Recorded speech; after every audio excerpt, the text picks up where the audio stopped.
What is going on, everybody? Welcome back to Chuds BBQ. My name is Bradley Robinson, and today I'm going to show you how I made this. Beautiful, delicious, smoky, beefy, quick, amazing, quick and easy chopped beef sandwich. That's right, folks, we're taking a chuck roast, cooking it in 2.5 hours for some super tender, succulent beef, stacking it on a homemade bun with some freshly made pickles, pickled jalapenos, and a super beefy barbecue sauce. Coming up.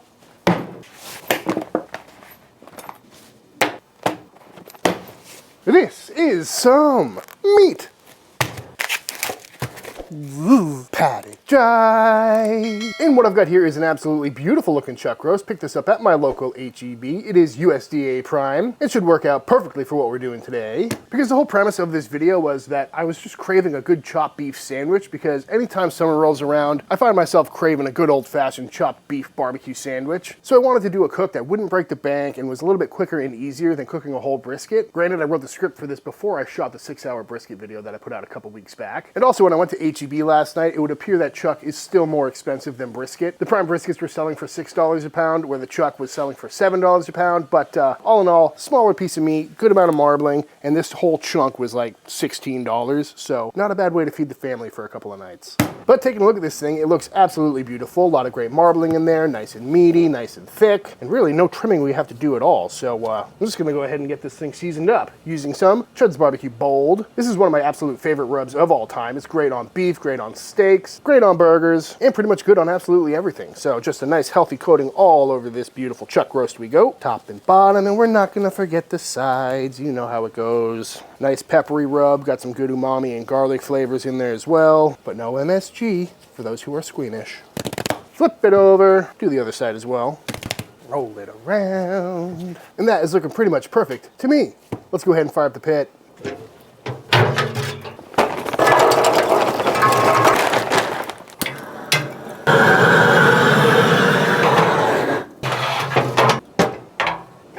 And on the pit we go. Got the old Chud box here fired up to about 300 degrees.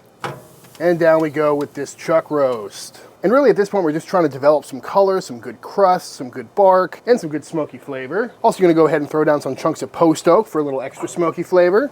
That way we get the best of both worlds with post oak flavor as well as that direct heat cooking. And really I'm not necessarily trying to do any cooking at this stage, just develop some good crust and some good flavor. So we're gonna let this rock for maybe an hour, maybe two, we'll see. And while that meat cooks away, let's go ahead and make some buns. Starting by going into the mixer with our yeast, our eggs, and our milk, followed by our sugar, and give that a quick little mix. And then in with our bread flour and some dough conditioner, and let that come together. And once that's come together into a shaggy dough ball, in we go with our salt and our softened butter. And we're gonna let this knead for about 6 minutes. And once we've got a smooth topped ball pulling cleanly away from the sides of the bowl, into a greased up bowl we go. I'm gonna cover this up and let this rise for the next hour or so. And once our dough has doubled in size, out it comes. Boop, punch all the air out. And now we're gonna start portioning this out into some 95-gram dough balls. Then we're gonna grab a dough ball and tuck all the seams to the underside, pinching everything shut on the bottom, and give it the old table roll for a nice smooth topped ball. And once all rolled out, I'm gonna go ahead and flatten these down just a little bit. Now we're gonna cover these back up with plastic and let them rise for another 45 minutes until nice and poofy. And once risen again and looking nice and poofy, we're gonna brush these down with a beaten egg and a splash of water. And then into a 375-degree oven these go for about 20 minutes. And after 17 minutes on the dot, these buns are looking absolutely beautiful. Loving the color on there, looking nice and fluffy and nice and golden brown. So now I'm gonna let these cool down. This video is brought to you by Ancho, the maker of these fine shirts that I've been wearing both while cooking barbecue here in the backyard and traveling around the world, because I'm genuinely a big fan of these shirts. They're super comfy, they're lightweight, they're breathable, and they look great too. And they're just perfect for every occasion. You know, they're fancy enough for a nice dinner date, but still comfortable enough to wear for a good backyard cook session. And they come in several different styles. This is the original with the magnetic pockets, the buttons, nice little zip up side pocket here for your phone, the collar snap, for when I need to look a little extra buttoned up. And they got the built-in lens cloth on the bottom, which comes in very handy. Then there's the Western, which is the same shirt, but with pearl snaps, which I quite like.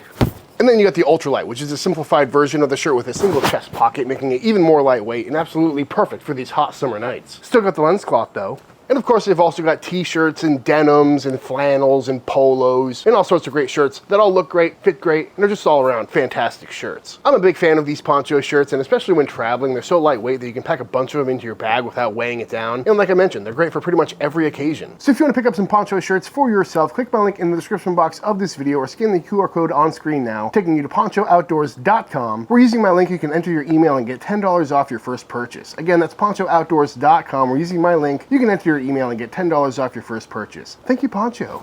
About an hour and a half later, let's check back in on this beef, and it is looking surprisingly good for how long it's been on the pit, or how short, I should say. Lighting's not great right now, but it's got a really nice reddish hue to it, meaning it got a lot of good smoke flavor. Internal, right around 160, and a decent little sear, and looking nice and juicy. So now off it comes into the old Instapot. Damn it. Take a closer look at it. Definitely nice and barky. Smells incredibly smoky, but still feeling really tough. So hopefully in this Instapot, it'll get nice and tender and nice and shreddy relatively quickly. So along with the beef, I'm going to go in with about 2 cups of some homemade smoky gelatinous beef stock, which will add some more flavor and richness and make sure this thing cooks up really quick. And I'm still pretty new to the world of pressure cooking, but I did some barbacoa in the pressure cooker a couple months back. That was absolutely fantastic. I've made it several times since, and I'm all about a life hack that gets you barbecue on the table really quickly. So if you've got any more ideas for the old Instant Pot, let me know in the comments section down below. Got this thing set up for high pressure for 1 hour, and hopefully that'll be enough time. But I guess we'll find out. And while that cooks away, let's go ahead and knock out some quick pickles.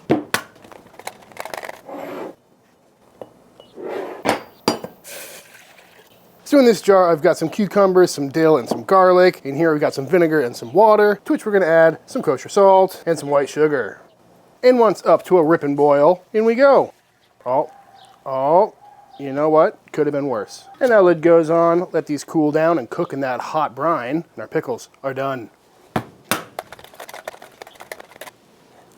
As for our pickled jalapenos, we're gonna start again with some water and some vinegar, kosher salt, a little bit of sugar, and then we're gonna add in some turmeric, some black peppercorns, and some garlic that I forgot to put in the bottom of the jar. And once that's ripping hot, same deal.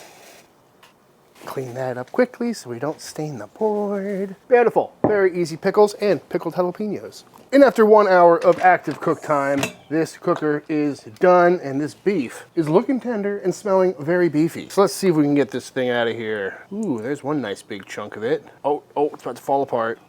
Yeah, that's tender. See if we can get the main part out. Nope, breaking up on me. Well, good to know. All you need is an hour in the crock pot. Beautiful. Still got some nice bark on there, incredibly tender, and still feeling pretty hot. So I'm gonna wrap this up and park it in a warmer to cool down and carry over for a little bit, because we need to make ourselves a quick barbecue sauce.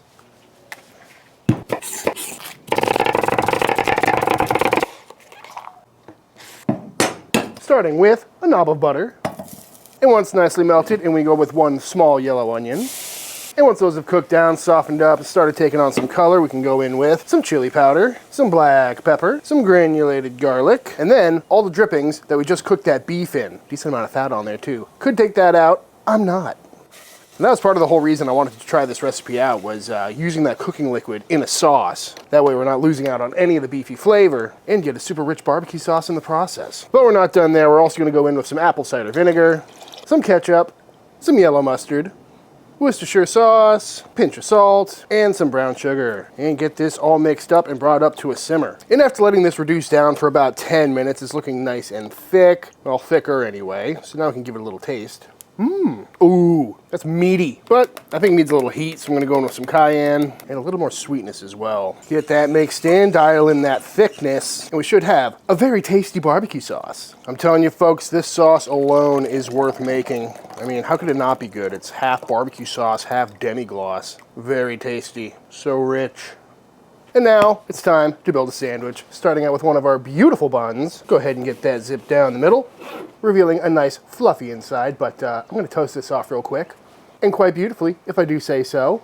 And as for this beef, I didn't end up putting it in a warmer because it was really hot. So I just put some foil over it, and it's been chilling on the counter over there while we made our sauce, and it is still plenty hot. Let's go ahead and see how tender this is. Oh yeah, that worked out incredibly well. It's like pulled pork. That feels so nice. I don't even need to get a knife or a bench scraper or anything involved for this. Although I am going to be calling this a chopped beef sandwich, so we'll give it a few for legal reasons.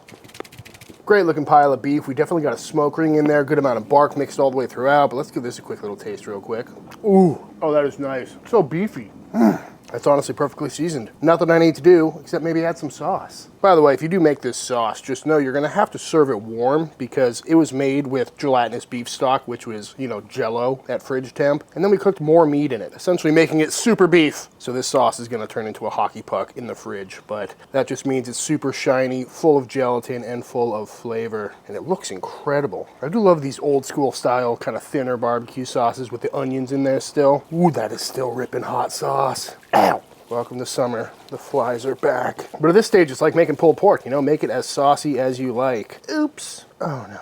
What a beautiful sight. But to assemble, God, that bun almost looks fake. I'm gonna go down with a little bit more sauce on these buns, just for good measure. Go deep, get some onions on there. Do the top bun as well. Followed by a big, beautiful mound of our smoky, chopped / pulled beef. And then to finish it off, we'll go down with a couple of pickles, freshly made, as well as our pickled jalapenos.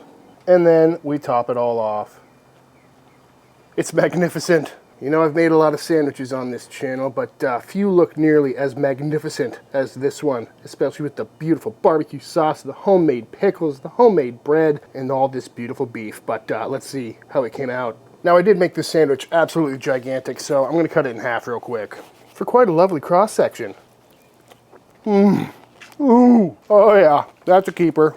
I mean, what's not to like there, folks? So meaty, so beefy, so tender, and honestly quite complex. The pickled jalapeno gives it a nice little kick. That sauce is sweet, kind of tomatoey, and brings a whole nother element of beefiness. You know, that's kind of the thing with cooking in a crock pot or a slow cooker is that's how you make stock. So you're inevitably gonna lose some beefy flavor to the water or whatever liquid you're cooking in. So by being able to incorporate it back in, it just makes it that much better. There's something to be said about a classic chopped beef sandwich, and this one does not disappoint. Homemade bread, homemade pickles, that is just fantastic. And I got a little extra sauce here in case I want to do a little double dip. There we go, the dipped barbecue chopped beef sandwich. That is absolutely insane. Glad I put the jalapenos on there too. Not gonna lie, I'm going through this a lot quicker than I thought. I only made one because it was kind of gigantic, and I was gonna give the other half to Brooke, but maybe I'll just have to make another one. Dip, dip. Brooke, yeah. Would you like to try my chopped beef sandwich? I would. I haven't had one in a long time. That's what I was thinking, you know? It's a classic barbecue sandwich, but... Look how perfect that bun It's looks. a good looking bun. That glisten, that shine. Upside down. It's been a while. Oh my God, these bugs are killing me. Yeah, it's been a rough day as far as mosquitoes and flies go. Might be my last video outside. We're moving to the Chud shop for the rest of summer. This is delicious. Like when you get a chopped beef sandwich, this is what you want. It's meaty, it's beefy. I put some jalapenos on there just for you. Thank you. Yeah, it's got a light spice to it. It's got enough sauciness, not too much. Right. There is a little dipper here if you want to go a little dip. I don't know if I'm like a purist in this sense, but I always say you have to try it before you actually use the barbecue. You have to have a couple bites at least before you're like, okay, I should put sauce on it or not, you know? And sometimes you don't need to. Right. Especially this one. It's so juicy. Although I did mix some sauce into the beef, so you're not getting around it in this scenario. Well, I always kind of assumed with a chop, there's going to be sauce in there, you know? Oh, it was perfect. That's just hitting the spot. I woke up the other day and I said, I haven't had a chopped beef sandwich probably since the last time we made a chopped beef sandwich video, which was like 4 years ago. Yeah, I can't even remember when that was. I mean, this video is very similar to that video, except it was a lot less work and took a lot less time. I cooked a whole brisket, went through the rigmarole. Then again, I did make a bunch of pickles and bread today. Well, yeah. But that's just par for the course at this point. You didn't really have that in your arsenal at that point, right? No, I don't think so. I didn't expect to want more than half of that big behemoth sandwich. Wow. I'm impressed with how much you've eaten, but luckily there's a whole bunch of it. That big pile of beef plus this plus that sandwich was all like 16 bucks. Not bad. It was a good summer sand. Packing so much flavor for a chopped beef sandwich, you know what I mean? And it's so simple. I mean, the fresh bread Just and the hit the pickles spot. and that sauce all come together for a simple but perfect bite. The flavors really got to know each other. They certainly did.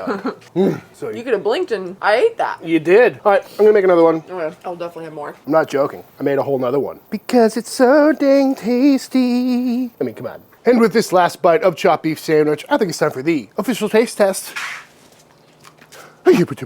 All right, y'all, and that is it. That is how to make some absolutely fantastic, quick and easy chopped beef sandwiches. I highly recommend giving this one a try. You know, that was an hour and a half on the pit, an hour in the pressure cooker, and what we were left with was some super flavorful, incredibly tender beef. And then you can repurpose that cooking liquid for an absolutely incredible barbecue sauce that is just packed with flavor for a really fantastic chopped beef sandwich in under 3 hours. You know, you go to the store, spend 15, 20 bucks on a chuck roast, buy some buns and some pickles, and you can knock out a really good barbecue weeknight dinner, or at least a good Saturday afternoon project that really just hits the spot when you're in the mood for a chopped beef sandwich. And also, like I said earlier, this whole smoke then pressure cook thing is definitely starting to grow on me, so I'm up for all suggestions for what we should do next in the comment section down below. But all that being said, if you enjoyed this video, let me know by hitting that subscribe button, let YouTube know by dropping a like on this video. If you give this recipe a try for yourself, be sure to tag me on Instagram at Chuds BBQ. I'd love to see what y'all are cooking. Big shout out to all the Team Chud members. Thank you for supporting this channel and allowing me to keep making all these videos, and until the next time I see you, please go cook something outside. Peace!